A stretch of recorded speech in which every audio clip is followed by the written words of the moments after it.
ہے تو ٹھیک ہے، شاید نیٹ ورک پرابلم ہے یا اویلیبل نہیں ہے، تو میں ذیشان کو ایڈ کر رہا ہوں. السلام علیکم ورحمۃ اللہ وبرکاتہ. جی ذیشان بھائی. وعلیکم السلام. وعلیکم السلام شیخ، آواز آ رہی ہے؟ جی جی آ رہی ہے، فرمائیں. ہاں شیخ، سوال یہ ہے کہ ہم لوگ کا ایک سافٹ ویئر ڈیولپمنٹ کا کام ہے. ہم لوگ سافٹ ویئر بناتے ہیں، اس کو سیل کرتے ہیں، ٹھیک ہے. جی تو اس کی قیمت اگر 20,000 روپے ایگزامپل دے رہا ہوں، تو سامنے والے کسٹمر نیگوشیٹ کر کے 10-15 ہزار میں مانگ کرتے ہیں اس کی، اور کہتے ہیں جی کہ اگر آپ ہمیں بیچ دیں گے تو ہمارے علاقے سے اور 2-3 کسٹمر آپ کو ہم ہی دلا دیں گے. تو ایسا تو ہوتا نہیں یوزولی، بٹ کنڈیشن میں اگر ایسی رکھتا ہوں کہ اگر ابھی آپ اس کو 20,000 میں لیجیے، اور 1 مہینے بعد، 6 مہینے بعد، یا ہو سکتا ہے 1 سال تک بھی کوئی ایک کسٹمر بھی آپ لے کے آئیں گے، تو میں آپ کو 5,000 ڈسکاؤنٹ تب دوں گا، یعنی تب میں آپ کو 5,000 لوٹا دوں گا. تو کیا یہ سے ڈیل کرنا مطلب شریعت میں جائز ہے، کنڈیشن رکھنا؟ دیکھیے، یہ جائز ہو، اس میں ایک جائز طریقہ ہو سکتا ہے، ایک ناجائز طریقہ ہو سکتا ہے، دونوں طریقے ہو سکتے ہیں.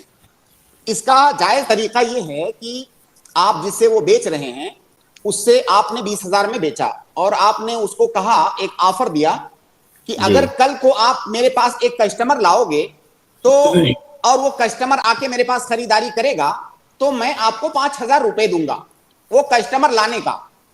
اس کو ہماری شریعت میں سمسرہ بولتے ہیں، جو آلہ سے تعبیر کرتے ہیں، الگ الگ نام دیتے ہیں، جس کو ہم لوگ اپنی زبان میں دلالی بھی کہتے ہیں، عام زبان میں.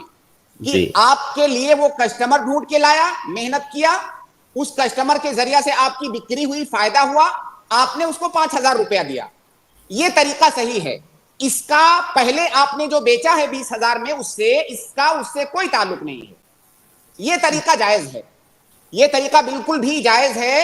اور صحیح بخاری کے اندر عبداللہ ابن عباس رضی اللہ تعالی عنہما کی ایک روایت ہے، موقوف روایت ہے، اس کے اندر اس کا ثبوت ملتا ہے سمسرہ کا. جی دوسری جو ناجائز شکل ہے وہ یہ ہے کہ آپ نے اسے 20,000 میں بیچا اور کہا کہ اگر کل کو کسٹمر لاؤ گے تو یہ 20,000 15,000 بن جائے گا، یعنی جی 5 میں واپس کر دوں گا، یہ 15 بنا دوں گا اس کو میں. یہ ناجائز ہے. یہ ناجائز کیوں ہے؟ اس لیے ہے، اس کی وجہ یہ ہے کہ خرید و فروخت کے اصولوں میں سے ایک اصول یہ ہے کہ جو چیز آپ بیچ رہے ہو جس ٹائم، اس ٹائم اس کی قیمت پتہ ہونا چاہیے، فکس ہونا چاہیے. وہ قیمت ایسی نہیں ہونی چاہیے کہ اوپر بھی جا سکتی ہے، نیچے بھی جا سکتی ہے فیوچر میں.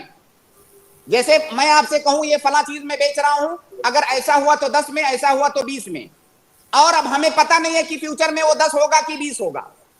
گویا جی کی قیمت جو ہے مستقر نہیں ہے، قیمت کو قرار نہیں ہے ایک جگہ پر، قیمت اوپر بھی جا سکتی ہے، نیچے بھی جا سکتی ہے. تو قیمت یہاں پر متعین نہیں ہے، اس لیے یہ جائز نہیں ہے، جبکہ قیمت کا متعین ہونا ضروری ہے. جب آپ نے اس سے یہ کہا کہ کسٹمر لاؤ گے تو اس 20 کو 15 بنا دوں گا، تو گویا کہ قیمت متعین نہیں ہے. کسٹمر لا بھی سکتا ہے، نہیں بھی لا سکتا ہے. ہو سکتا ہے کسٹمر پائے تو قیمت 15 ہو جائے، نہیں پائے تو قیمت 20 ہی رہے. تو لہٰذا یہاں پر قیمت متعین نہیں ہے، اس لیے یہ طریقہ جائز نہیں ہوگا. لیکن اس کو جائز کرنے کا وہ جو پہلا طریقہ میں نے بتایا وہ جائز ہے، جس میں کہ دوسری خریداری کا پہلی خریداری سے کوئی تعلق نہیں ہے، دونوں الگ الگ چیزیں بن جائیں گی. جی بالکل. ہاں